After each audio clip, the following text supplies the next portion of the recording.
Hey guys, my name is Ian Hill, and welcome to the first ever episode of Off the Cuff, a sports talk show where I asked analysts questions that they're absolutely unprepared for. They've got 2 minutes to answer questions off the cuff. Pretty straightforward process. Today with us we have Steve Shannon Hi. and Antonio Slader. Hey, how's it going, guys? And they between the two of them, they're going to be piloting this first ever episode. So without anything else, let's go ahead and get right into it. We're going to start with Steve as the first one. Like I said, he'll have 2 minutes to answer the question to the best of his ability. Then Antonio will have 2 minutes, and then after that, they'll have 2 minutes again to debate back and forth. So it should flow pretty smoothly. So let's see how it goes. All right, Steve. The college football playoff is expanding, and you're the commissioner. Tell me how you plan on formatting the tournament and ensuring we end up with the best team winning, as well as avoiding burnout and injury to young college athletes. It is absolutely perfect right now. There are way too many. Every single year, it seems like there's going to be like a one-loss team that gets in, and they're going to just cry and be a little bitch about, oh, shit, can we curse on this podcast? Yeah, you're fine. We can Okay. now. Yeah. First ever, guys. You try to do a format where it is more than two stages of a playoff, and guys are going to burn out. So right now, 4 teams, semifinal, national championship, perfect. And there is no bad news bears about, oh no, we're in the Rose Bowl. If you're like Michigan at number 5 and you eventually like don't make the playoff or something. Like, I think the best teams right now, Alabama, Clemson, Notre Dame is probably going to lose a game somewhere along their schedule, and LSU is going to probably lose to Alabama this weekend. So top 4 teams by the end of the season, okay, there might be like one loss team that goes in there that sparks debate, but that's good because like you expand it to the next possibility of the playoffs, and that's going to be 6 teams with a wild card. And gee whiz, a 3, 4, 5, 6 wild card just sounds messy. You're going to be tired when you either play like Alabama or Clemson the week after. Man, just stick to 4 right now. Like, through how many years has it been? 3 years of having college football playoffs. I think it's worked fine. Sucks if you're 5 or 6, but you get a pretty good bowl game. And if you're UCF, just go home. You're not actually national champions. All right, good answer. That was a minute 52, right on the clock. Good. Glad to hear. Antonio, what's your response? 2 minutes starting now. Man, let me tell you, he entered it perfectly with the whole UCF thing because I understand you're undefeated in your last like 20 some odd games, but I mean, purely look at your strength of schedule and you see that you've played nothing but a bunch of cupcakes this season. Last year was pretty much the same thing. You got a little bit difficult towards the end, but first initial playoff ranking, you're 12th. You may as well just, pack it in and get another undefeated trophy, whatever. Second of all, I have a gripe about your comment about the Notre Dame Fighting Irish. They will not lose a game until the playoffs, and then they probably will. Because you look at the top 4, it looks like that's really how it's going to be throughout the entire regular season. Alabama, Clemson, LSU, Notre Dame. You really can't argue any of those 4 teams being in the improper place. Maybe Michigan deserves to be in there. I think Georgia is going to eventually get in there because Alabama and LSU actually play this weekend. So with Alabama more than likely winning, I think Georgia might take the number 4 spot, and then Notre Dame moves up number 3 for now. But again, like he was saying, I want to say move it to like a 6 or 8 team thing, but then you're either going to have to move the schedule back, like start the season earlier, or just like you said, then you're going to be going until the middle of January, early February to get the national championship game in. And for these kids, like you said, it's just ultimately going to be too much for these kids, for their bodies. You really had the one kid die during training camp, and that was just in July for one of the first OTAs. You can't have these kids going all season, 150%, all this time, and have such high expectations and expect good quality football. Plus, need to have them get ready for school. And then a lot of these kids, what they're worried about is their draft stock. You see more and more people pulling out of bowl games every season. So ultimately, it has to stay with the 4 teams. Okay. All right. Well, that's 2 minutes for Antonio, and it honestly it sounds like both of you are concurring that it should stay at 4. That's what I'm hearing from both of you. So, Yes. what I want you to go and do from here is talk to me about if there is a one-loss team that makes it into the college football playoff. What team is it? That is a discussion for later because clearly Alabama could go all season long and not even make their SEC championship game like they did last year and still make it into the top 4. So in the SEC, I think no matter what, Antonio hit on this point earlier, if there is a one-loss team, it is going to be in the SEC. Alabama, LSU, or Georgia, as long as they don't have more than one, more than likely going to get into the football playoff. Because I'm looking all the way down the line. Yeah, Clemson, if they don't mess up, they're probably going to win the ACC. Antonio was cutting out during his points against Notre Dame, but I'm looking at their schedule right now. They're winning out. They're winning out? Okay. They're going to win out. SC, Syracuse, Florida State, Northwestern. Yeah, so you guys have a cupcake schedule. You guys are basically UCF. Yep. Michigan, they still got some games left on their schedule, man. Like Penn State. Big Ten and isn't Ohio a State. joke, like it's a tough. It might not be the SEC in terms of like prestige, but just based on where Alabama brings the entire conference, it's Mhm. difficult to compete with. But the Big Ten, that's not a joke conference ever. It is not. It's on the rise, but it's not the SEC. It never will be. Coming from somebody that was in a strength and conditioning program in the SEC, like they talk mad smack about the Big Ten, and also hitting on that point when Antonio was saying length of schedule, like these guys, like legitimately, they start training in January. Like I've seen it happen. We're doing sprints. They're lifting stuff that's freaking crazy, and they're doing 2-a-days starting in January. All right. So I think the conclusion we came to is that people should stop bitching about coming in 5th or 6th and having to play in the Rose Bowl, and they should just be better, right? Just get good. That's the conclusion. The one team that I do expect to get in, like I said, I think the current 4 has a very good chance of being that Final 4 for the college playoff for Bama, Clemson, LSU, Notre Dame. The only one that I see slipping in would be Georgia. I just think they're such a good team. We're talking about who would bubble defense out if Georgia goes in. Who's bubbling out? LSU. Okay, I would say LSU. Yeah, like just hitting on that point even more. LSU beat Georgia handily, 36-16 at one point in the season. If Georgia has any point or any chance of getting in, they can't lose or like any more games because that's a decisive 20-point loss. So they have a big game this weekend. They play the number what ranking are they in CFP for college? They're playing the number 9 team in Kentucky, so they have a big game this week, and then it's they play Auburn, Massachusetts, and Georgia Tech. So those are 3 teams that they should handle easily. They got to take care of business this Saturday. Hopefully, they hope LSU loses and they slip into the Final 4. Yep.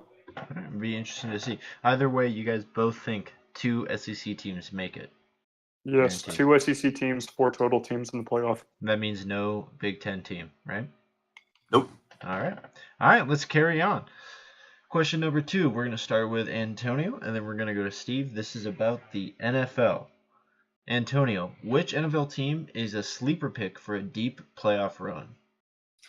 Ooh, that's a very good question. I think one of the teams that really needs to be watched out for the playoffs, and the NFC is so stacked this year, but I think you have to look at the New Orleans Saints. They were so close to getting to the NFC title game last year that we all know what happened in the Miracle Minneapolis. the Saints, their defense is finally coming around. They got that rookie Marcus Davenport. Drew Brees is solidifying himself as being one of the best quarterbacks to ever even look at a football field. Alvin Kamara is a stud. Mark Ingram is a stud. Michael Thomas is a stud. And they just got playmakers at every single level. They're just so complete. They have a great coach in Sean Payton. They have a great coaching staff. They have a great team chemistry. They really know what's going on there. And I think they really want to win for Drew Brees. I don't know. Maybe that sounds silly. That sounds corny, but I really think they're going to try to bring one home for Drew Brees because we don't know how many more years left he's got. And if I can go to the AFC real quick, I think a real sneaky team that keeps looking better and better every single week. I don't know how far they're going to go, but watch out for the Los Angeles Chargers. Took my take. They're sneaky. They're quiet. They're studs all over the place. Watch out for the Chargers. All right. Go ahead, Steve. So hitting on the AFC, like I was just looking at that playoff picture. Yes, you have the Kansas City Chiefs in your division, the AFC West, if you're the Chargers. Probably not going to play them immediately, but that 5-2 record looks good. You're not respected as the true team in Los Angeles, given the Rams are undefeated and they're probably still going to go far. But looking at the rest of the AFC, Patriots, pretty dang good. They're going to win out in the East. There's not going to be a wild card in the AFC East. Yeah, Chiefs, Chargers, probably out of the AFC West. Steelers or the Bengals. I don't think either one of the teams coming out of the AFC North is going to be going too far, and the AFC South is a complete joke. Lord knows what the Texans are going to do, trying to bolster their wide receiver core, but I don't think they make it too far. Looking into the NFC, though, I have a bias. You all know what it is, and it is in my Chicago Bears. I saw points where earlier this season, the Bears could have been completely undefeated. Bill Belichick said in the press conference that when the Bears were playing the Patriots, this is before the game, press talk, that looks like an undefeated team. He said that. And the point on that is if Kyle Fuller did three games, one play in each game that could have led to be undefeated. In the Packer game, Kyle Fuller picks off Aaron Rodgers. We run out the clock. Game's over. Aaron Rodgers doesn't beat us with one leg.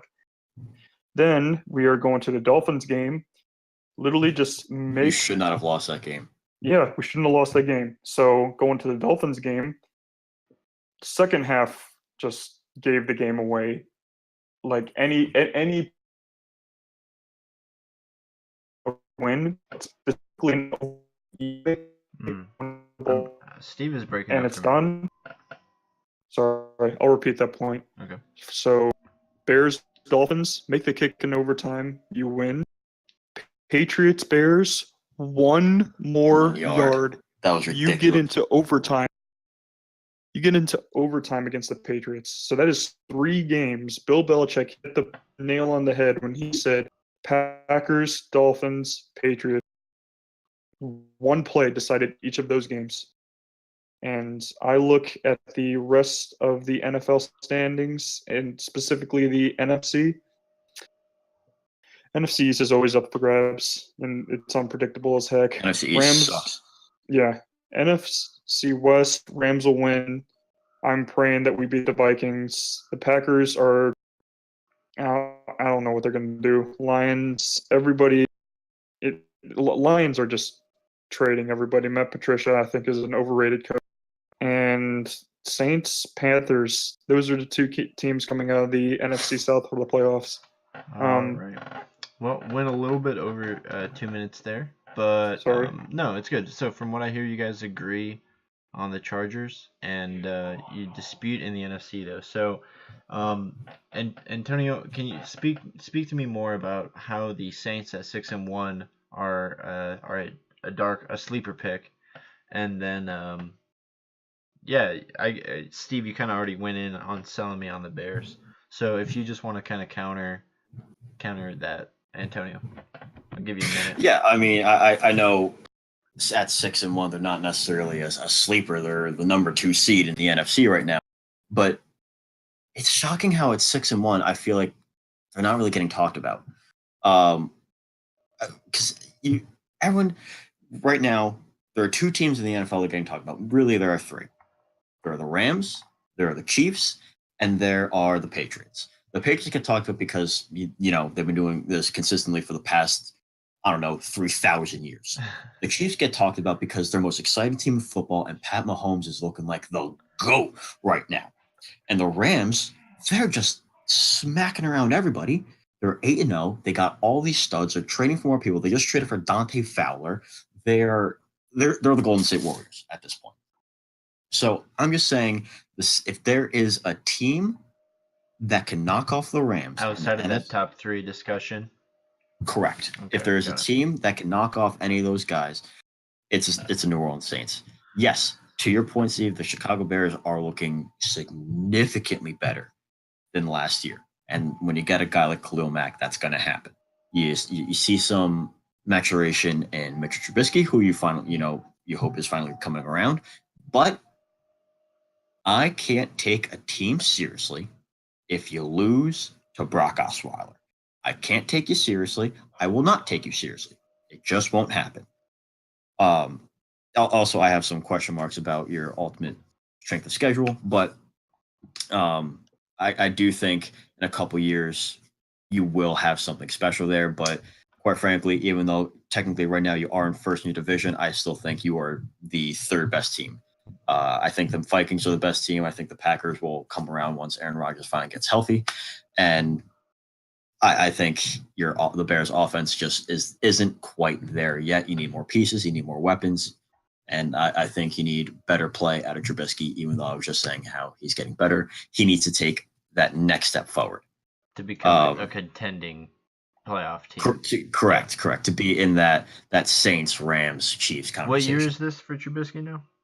This is his second year. Yeah, so he's still, that's understandable, He's winning games now, but he's still got a little bit of legs to go. So yeah. All right. Well, I think that was pretty informative. Let's move on to the third question, which is going to be about. I'm not going to get to counterpoint his counterpoint. You can.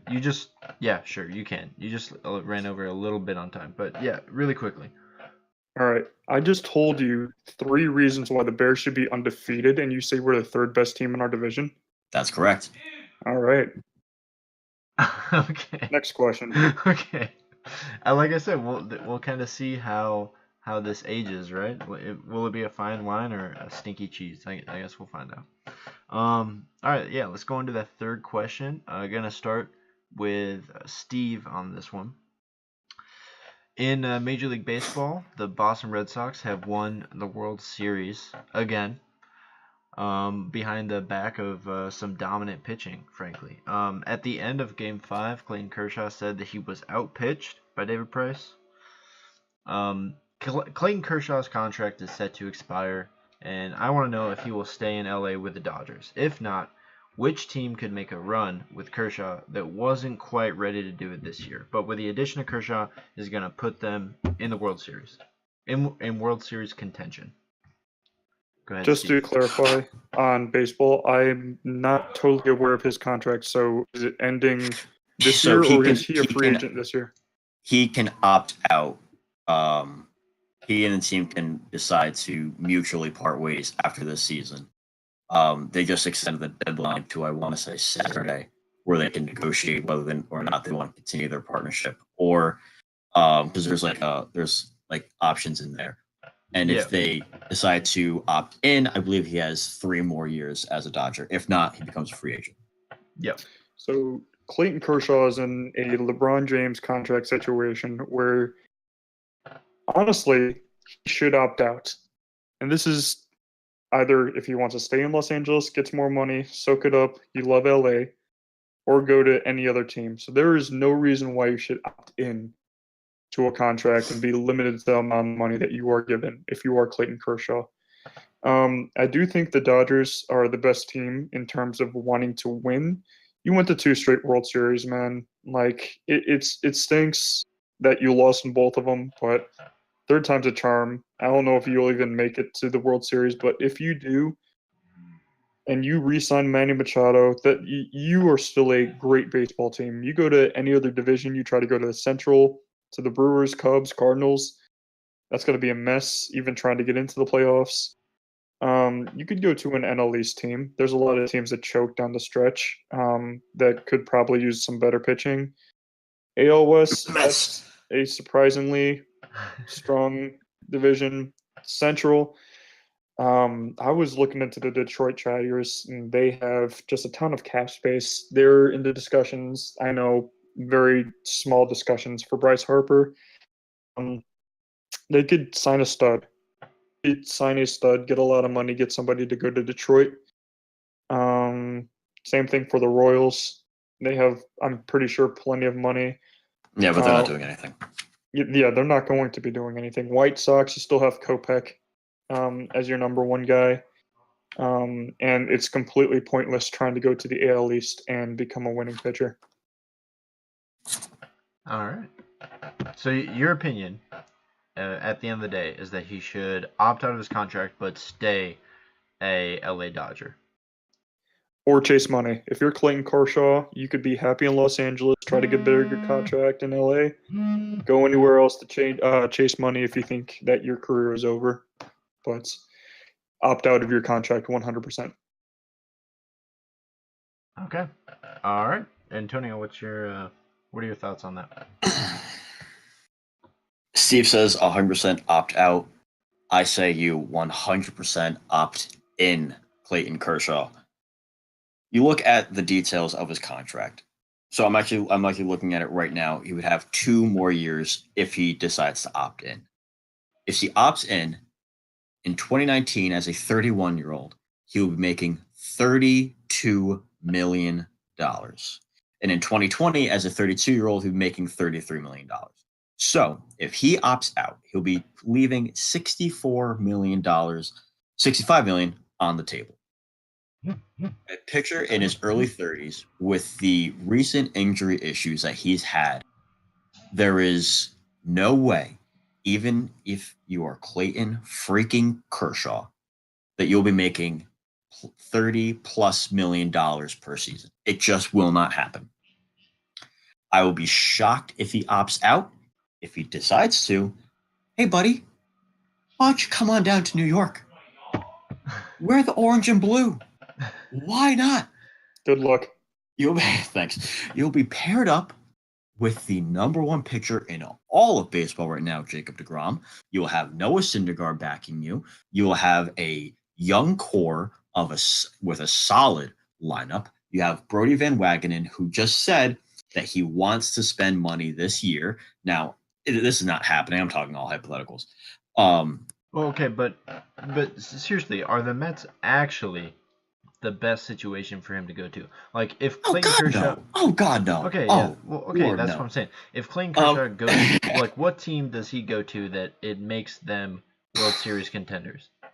Man, if like, it takes them from out of the playoffs if he is not a Dodger come Monday, I will be surprised. But like you said, if we're talking teams,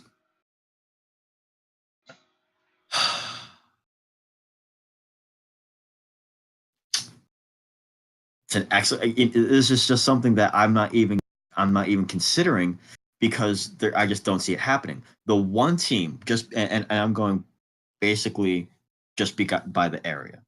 I don't think he's going to want to leave the West Coast. So I think maybe the Oakland Athletics can make a run at Clayton Kershaw. Okay. They have the lowest payroll in all of baseball. They have nothing but young kids there just doing their thing, balling out. And this is a team that made the wild card game. And that was a very dangerous team. If they throw in a Clayton Kershaw into the mix, oh, man. That team could be scary. Okay. Yeah. Good answer. Yeah.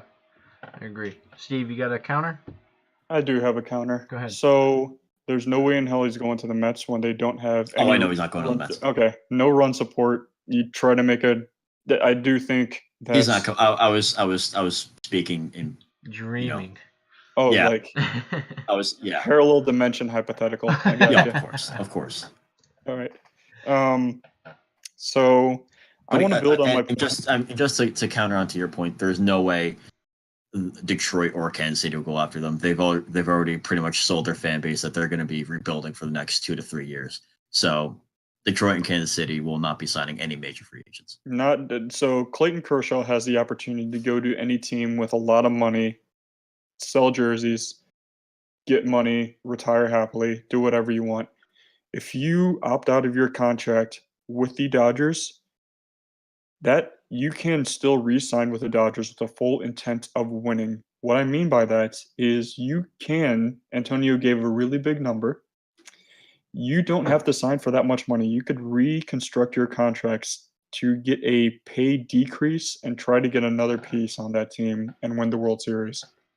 If you stay with the more Dodgers, you're guaranteed committed money over time, but less upfront.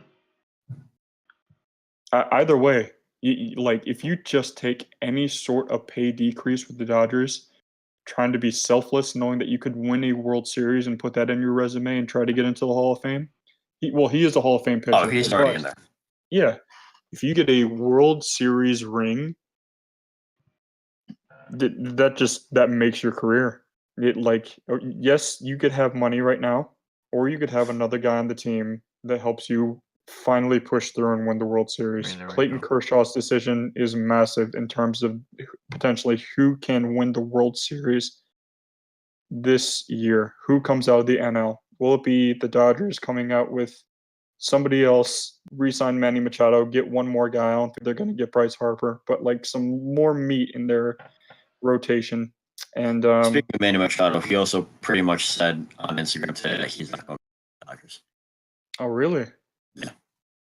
So, counterpoint to that, do the Dodgers now have enough to try to go after Bryce Harper in the hypothetical world where Clayton Kershaw takes a pay cut?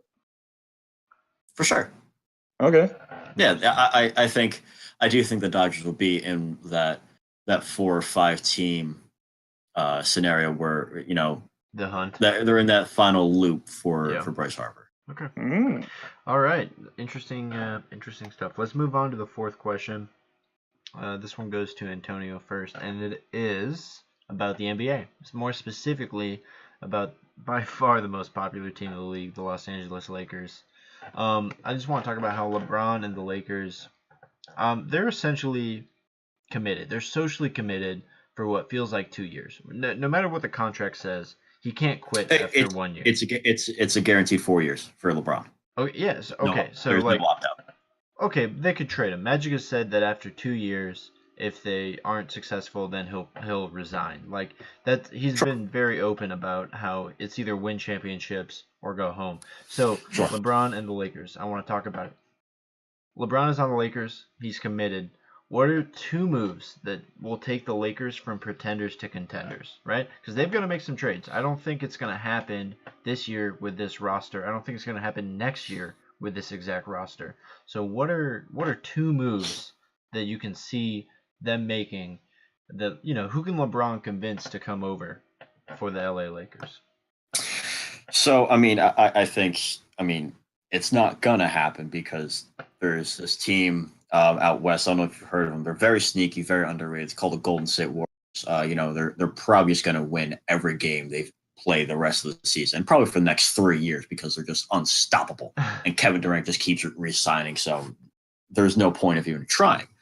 But for the sake of the argument, if we're talking about 2 big name guys that the Lakers can get to be in contention and to pretend that they're going to fight with the Warriors this time, you're looking Jimmy Butler, who is very much in trade talks, has made it very clear he does not want to be in Minnesota. He doesn't want to be where he's at. He wants out of there. He wants a new fresh start, and maybe the Lakers are that spot. Who knows? So you're looking Jimmy Butler, and the second one is Anthony Davis. He's been linked to the Lakers for a long time now. I believe correct me if I'm wrong, but he might be a free agent coming up this season. I'm not 100% sure on that. But those are 2 guys that have already been linked to the Los Angeles Lakers. They're both going to take a lot of pieces to get up. But if we're talking about guys that can really change the culture of the LA Lakers, especially in that 2 to 3 year window that Magic Johnson is giving himself, you're looking at those two guys, and I don't really know who else you could really get. Well, it's a good start, though. Yeah. Okay. Yeah, for sure. I'll take it. All right, Steve, you got two guys? He said Jimmy Butler and Anthony Davis. That's correct. All right. Well, I completely agree on Jimmy Butler. If you have any chance of him, you have to beat the offer for 4 first-round picks from the Rockets, allegedly. Yeah, Anthony Davis could go. Yeah, you could go anywhere you want if you're Anthony Davis. But that's going to be. You're correct. Say that again. Is he a free agent after this year? Yes. Okay. So I'm looking at a list of free agents right now, and honestly, if you believe Kristaps Porzingis can make a return by the halfway mark, shoot your shot. Don't give a lot. Just see what you could get for him. But the really intriguing thing that I am seeing right now is Kemba Walker. I'm moving to Charlotte. Basically, when it comes to North Carolina professional sports, you're going to go Wednesday night game when you see it's $9 tickets against Buffalo, like just for the sake of going to a game when you haven't gone in a while. And the Charlotte Hornets are my new Carolina Hurricanes. Like, I'm going to see Kemba Walker versus cheap seats when they go to the Bulls. I just went to a Bulls game. I was considering driving down tonight to go see Oklahoma City when those tickets were, again, $9. If you're Charlotte, like, you have a lot of young guys you could build upon, none of which are going to be Kemba Walker. I think he's going to leave Charlotte to go to a big market team eventually. So, honest to goodness, if you are the Los Angeles Lakers, yes, Rajon Rondo could pass the ball. Lonzo Ball is, I'm not going to even speak on just how much he cannot contribute to a winning culture. You should go after Kemba Walker if you are the Los Angeles Lakers. Okay. So, all right, Jimmy Butler and Kemba Walker, right? Jimmy Butler, that really was like just, that Kemba Walker call right there. I like that a lot. I think it's a good. Jimmy Butler was to reemphasize Antonio's point, but DeAndre Jordan is also, I believe, on a 1-year contract. So that's some interesting doors. Cleveland did not make a move with LeBron James to try to get DeAndre Jordan and try to bolster that center spot, which would have made them more competitive in the finals. You can make it okay far if you're the Golden State Warriors and have JaVale McGee. But if you're the Lakers team, you cannot have a center built around JaVale McGee. It's just the equivalent of having Tristan Thompson in the finals. So you're going to try to make a move for DeAndre Jordan. Okay, all right. And just to piggyback off your first point of Kristaps Porzingis of shooting your shot, living in the New York, New Jersey area, just from everything I'm hearing, there's almost no shot that he will not get re-signed by the New York Knicks. Okay, interesting. He's leaving. No, I'm saying like he will be re-signed by the New York. Oh, okay. Yeah. All right. Well, we ran a little bit over on time with some of our questions, so we're going to skip our 5th question, and we're just going to go straight into our final segment, which is called Weird Flex But Okay. It's where I give you guys a chance to pick a unique stat or maybe an underperforming team. I think there's a chance that Steve's team might be the Bears at 4-3, but who knows? It's whatever you guys want to make it. This is your chance. You get a minute and a half. So go ahead, do your thing. Antonio will go with you, and then Steve will go to you to close the show out. All right. So with my weird flex, it's not even necessarily about one team or one stat or anything like that. But I will be talking about something that my New York Metropolitans have just done. They have been looking for a new general manager, and they had finally made that announcement with hiring former world-class sports agent Brody Van Wagenen. He was the agent of many high-profile guys on the New York Mets, such as Jacob deGrom and Yoenis Cespedes. But the Mets had quite the weird flex by, when they're releasing the press release when, announcing the hiring. They included a little snippet about Van Wagenen's personal life. They made it a point to include that Brodie Van Wagenen's wife's stepfather, so not, nothing real blood related or anything, that his wife's stepfather was Neil Armstrong. So one of those things that make you say, weird flex, but okay. Yeah. So this is quite literally a weird flex, but okay. Now, why include that his wife's stepfather was Neil Armstrong? Is that going to help him, land the big-time free agent? Are the Mets going to sign Manny Machado because Brodie Van Wagenen's wife's stepfather was Neil Armstrong? No. Are we going to convince Clayton Kershaw to opt out of the Dodgers and come with the Mets for a cheap buck because Brodie Van Wagenen's wife's stepfather was on the moon? No. I wasn't a huge fan of the hiring in the first place. I'm going to be open because I'm a blind Mets fan and I have to be. That's my team, and it always will be. But why on earth did we have to include that his wife's stepfather was Neil Armstrong? It just leaves you saying weird flex. But so quite literally, New York Mets. Weird flex, but okay. All right. Well done. All right, go ahead, Steve. Houston Rockets. Okay, yay, we got Carmelo Anthony. Weird flex, but okay. You start off 1-5. You lose to the Pelicans when you don't understand that you can't double coverage everybody on the floor. It leads to an open bucket. You got the win against the Lakers. Yay. You lose to the Clippers, lost to Jazz, Clippers again, Trailblazers, and you got the Nets next. I don't know if you're even going to win that game. You won't because Spencer Dinwiddie's the GOAT. Okay. If you are the Houston Rockets, you sold everything to try to get Carmelo Anthony. Why? Trevor Ariza contributed to your three-point culture like crazy. You had Ryan Anderson, who is amazing and underrated performer. And you sign a guy who should be a bench player in the NBA. You look at his statistics. And you are 1-5 behind Dallas, New Orleans, Memphis, and San Antonio in that Southwest standings. Given Southwest standings don't count for a whole lot, but you are still 1-5. That's ridiculously bad when you have the reigning MVP, one of the best come-up centers in the league, in Clint Capella and Chris Paul. That's unexcusable. We are talking about a guy that's coming out of the draft class with LeBron James and Dwayne Wade, had the best chance in retrospect in his career in being the greatest when we're talking about that. You come in, day one, you play with Allen Iverson. Next team you play with, you have Andre Iguodala in his prime. How Carmelo Anthony has not proven to have a better career to this point is beyond me, and the Houston Rockets are suffering because of it. Houston Rockets, weird flex going out and getting Carmelo Anthony. Okay. All right. Well done. I like it. Well done, guys. Well, that wraps up the first episode of Off the Cuff.